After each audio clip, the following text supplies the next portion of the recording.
اعوذ باللہ من الشیطان الرجیم بسم اللہ الرحمن الرحیم۔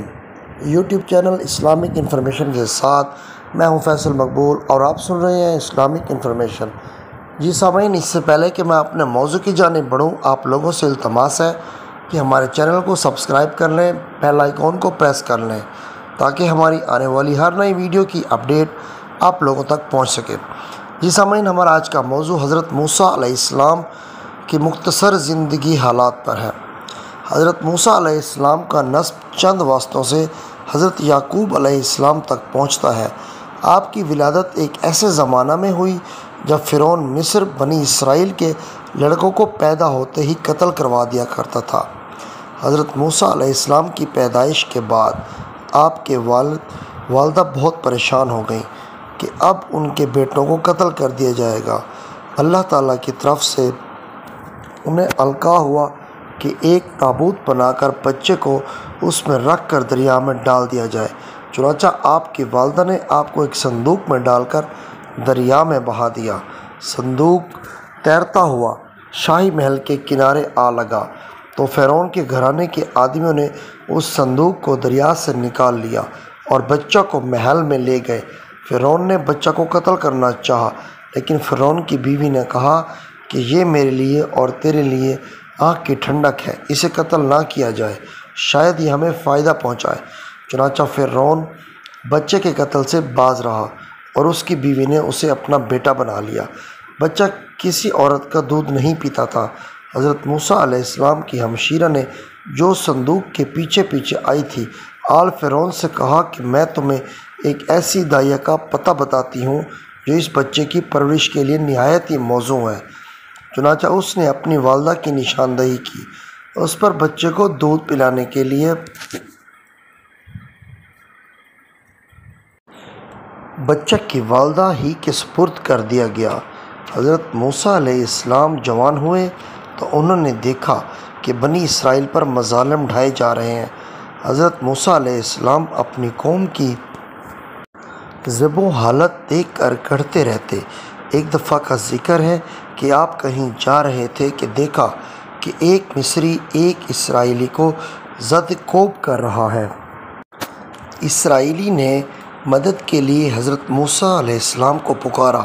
پہلے تو آپ نے مصری کو سمجھا، لیکن اس کے باز نہ آنے پر آپ نے ایک مکہ رسید کیا جس سے وہ وہیں ڈھیر ہو گیا۔ اس کے مرنے کے بعد جب موسیٰ علیہ السلام کو بہت رنج ہوا، کیونکہ آپ کا ارادہ اسے قتل کرنے کا نہ تھا، اس نے اتفاق سے اگلے دن اسی راستے پر چلے جا رہے تھے، کیا دیکھتے ہیں کہ وہی اسرائیلی کسی قبطی سے جھگڑ رہا ہے اور قبطی غالب ہے۔ اسرائیلی نے آج بھی حضرت موسیٰ علیہ السلام کو مدد کے لیے پکارا۔ آپ نے دونوں کو ڈانٹا۔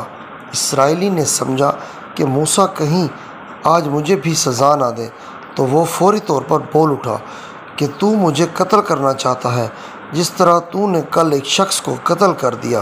حکام کو خبر ہوئی تو انہوں نے حضرت موسیٰ علیہ السلام کو گرفتار کرنے کا فیصلہ کر لیا۔ حضرت موسیٰ علیہ السلام اپنی گرفتاری کے خوف سے مصر سے فرار ہو گئے۔ حضرت موسیٰ علیہ السلام مصر سے مدین پہنچے، جہاں وہ حضرت شعیب علیہ السلام کے مہمان بنے اور پھر 8 سال تک ان کی بکریاں چراتے رہے۔ اس خدمت کے عوض حضرت شعیب علیہ السلام نے اپنی بیٹی کا نکاح حضرت موسیٰ علیہ السلام سے کر دیا۔ حضرت موسیٰ علیہ السلام اہل خانہ کے ہمراہ مدین سے واپس مصر جا رہے تھے کہ طور کی جانب میں آگ کی روشنی دکھائی دی۔ آپ نے اپنے گھر والوں سے کہا کہ ٹھہرو، میں نے آگ دیکھی ہے، شاید میں تمہارے پاس اس میں سے شعلہ لے کر آؤں یا اسی آگ پر راستہ پاؤں۔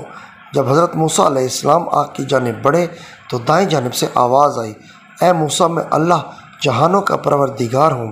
اللہ نے حضرت موسیٰ علیہ السلام کو بذریعہ وحی حکم دیا کہ وہ فرعون کے پاس جائیں اور اس کے راہ ہدایت کی طرف بلائیں۔ اللہ تعالیٰ نے آپ کو عصا اور ید بیضا کے معجزات بھی عطا فرمائے۔ حضرت موسیٰ علیہ السلام نے اللہ تعالیٰ سے دعا کی کہ میرے بھائی کو میرا مددگار بنانا کہ دونوں نبی اسرائیل کو فرعون کے پنجہ ظلم سے نجات دلا سکیں۔ چنانچہ اللہ نے حضرت ہارون کو حضرت موسیٰ علیہ السلام کا معاون بنا دیا۔ حضرت موسیٰ علیہ السلام نے فرعون کو دعوت حق دیتے ہوئے کہا کہ اے فرعون، میں جہانوں کے پروردگار کی طرف سے رسول بنا کر بھیجا گیا ہوں۔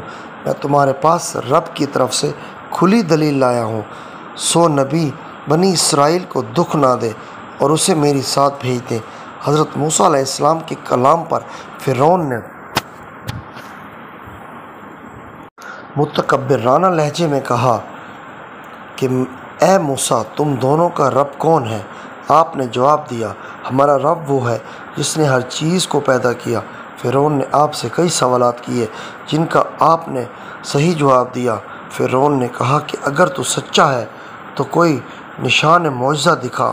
تب حضرت موسیٰ علیہ السلام نے اپنا عصا ڈالا تو وہ اژدہا بن گیا، اپنا ہاتھ بغل سے باہر نکالا تو وہ بجلی کے مانند چمکنے لگا، جسے دیکھنے والوں کی آنکھیں حیران رہ گئیں۔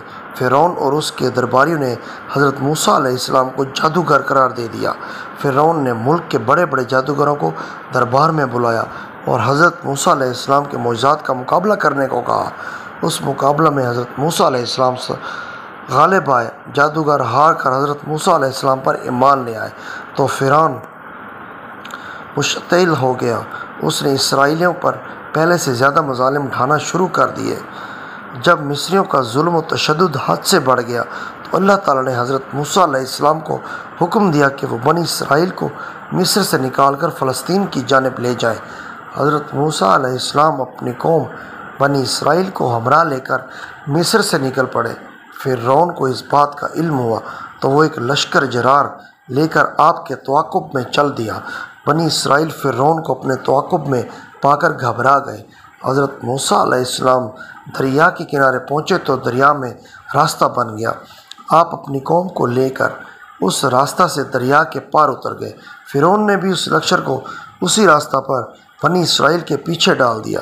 جب بنی اسرائیل کا ہر فرد دوسرے کنارے پر پہنچ گیا تو پانی پھر اپنی اصلی حالت میں آ گیا۔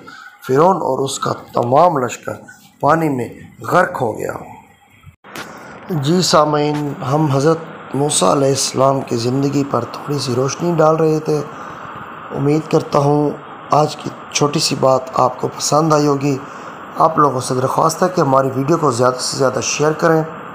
اگر ہمارے چینل پر آپ نئے ہیں تو ہمارے چینل کو سبسکرائب کریں، بیل آئیکن کو پریس کریں تاکہ ہماری آنے والی ہر ویڈیو آپ تک پہنچ سکے۔ جی سامعین، ملتے ہیں ہماری اگلی ویڈیو میں، تب تک کے لیے اجازت چاہتا ہوں۔ السلام علیکم ورحمۃ اللہ وبرکاتہ۔